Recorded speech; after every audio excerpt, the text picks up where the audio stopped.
Dukcapil, jumpa lagi di Rabi Pindo, rangkuman berita seputar Indonesia. Halo, aku Arta. Dan aku Adit. Dan kami adalah Double A.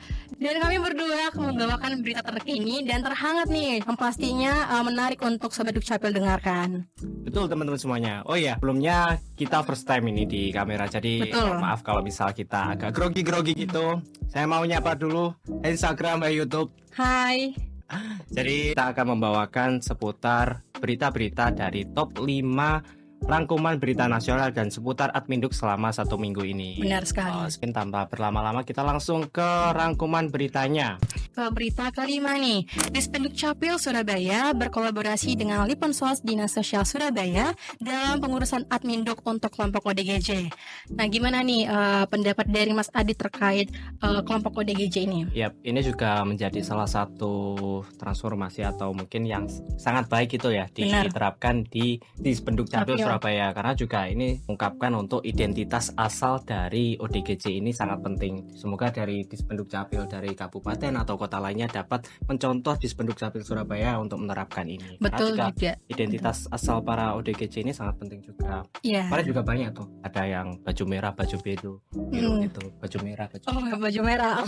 Oke. Tidak lupa juga nih Mas Adit sama Dinas Sosial Surabaya dari asal manapun itu, yang pastinya bisa melihat contoh dari Dukcapil dan Dinsos Surabaya ya, lebih perhatian lagi nih sama kelompok ODGJ. Nah, dalam rangka memperjuangkan pelayanan yang adil dan setara bagi masyarakat, Dukcapil Surabaya bekerjasama dengan Liponsos Dinas Sosial Surabaya untuk melakukan perekaman data biometrik bagi kelompok ODGJ pada tanggal 19 Maret kemarin nih teman-teman. Jadi kegiatan yang berupa perekaman kartu tanda penduduk berbasis elektronik, yang dimana hal ini tuh merupakan bagian dari upaya untuk mencari identitas asal para ODGJ yang seringkali tanpa identitas saat mereka ditemukan.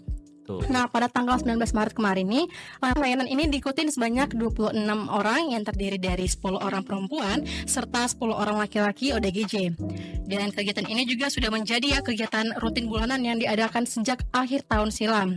Dan kolaborasi antar Dukcapil Surabaya dan Liponsos Dinas Sosial Surabaya ini diharapkan meningkatkan efisiensi dalam mengintegrasikan layanan dan pemulangan ODGJ ke daerah asal mereka.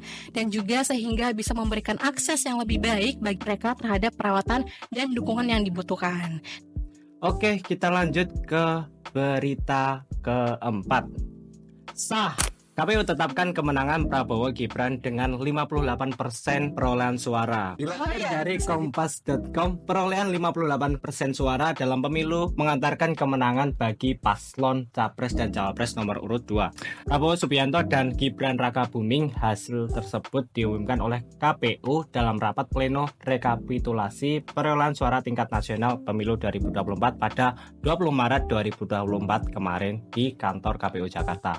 Pasangan Prabowo Gibran berhasil memenangkan Pilpres setelah mendominasi 36 provinsi dari 38 yang ada di Indonesia. Keunggulan mereka menjadi sangat mencolok dibandingkan pasangan-pasangan lain, yaitu perolehannya itu jauh lebih tinggi dari pasangan nomor urut 1 yaitu Anies Baswedan dan juga pasangan nomor urut 3 dari Ganjar Pranowo dan juga Mahfud MD. Dengan demikian, kemenangan telak paslon nomor urut 2 ini menjadi sorotan dalam hasil rekapitulasi suara pemilu 2024, menandai awal dari perjalanan kepemimpinan baru di negara ini. Wah, ini kita ucapin dulu ya pertama selamat sama Bapak Prabowo dan Bapak Gibran ya atas kemenangannya menjadi presiden.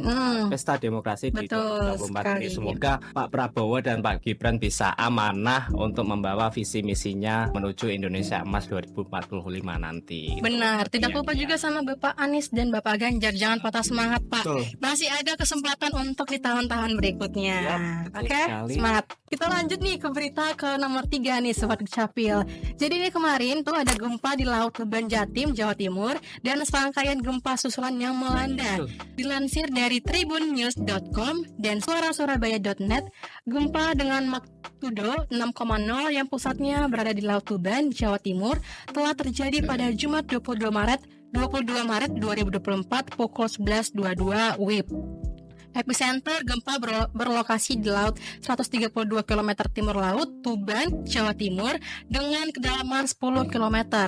Jadi menurut dari catatan BMKG hingga Minggu 24 Maret 2024 pukul 7.00 WIB telah terjadi 299 kali gempa susulan di Laut Tuban, Jawa Timur. Nah, gempa ini tuh nggak hanya dirasakan oleh masyarakat di Surabaya, tetapi juga penduduk di Bawean, Tuban, Jepara, Lamongan, Bojonegoro, Kudus, Blora, Pekalongan, Nganjuk, Madiun, Tulungagung, Pasuruan, Malang, Semarang, dan Yogyakarta. Sejumlah 8 gempa bumi ini telah dirasakan oleh masyarakat dan dilaporkan oleh Stasiun Geofisika Pasuruan. Meskipun BMKG menyatakan bahwa tidak ada indikasi tsunami dari gempa tersebut, diharapkan untuk masyarakat diimbau untuk tetap selalu waspada terhadap kemungkinan gempa susulan. Kemarin Mas Adit ngerasain gak sih ada Rasain gempa? banget, karena juga gempa ini terjadi berkali-kali gitu. Betul sekali. Sampai kemarin tuh aku di jalan tunggu di lampu merah gitu sampai segini-gini. Oh ya, sampai goyang-goyang Lampu gitu. hijau itu cuek karena ada gempa gitu. Orang-orang yang lain tuh pada Goyang dangdut gitu.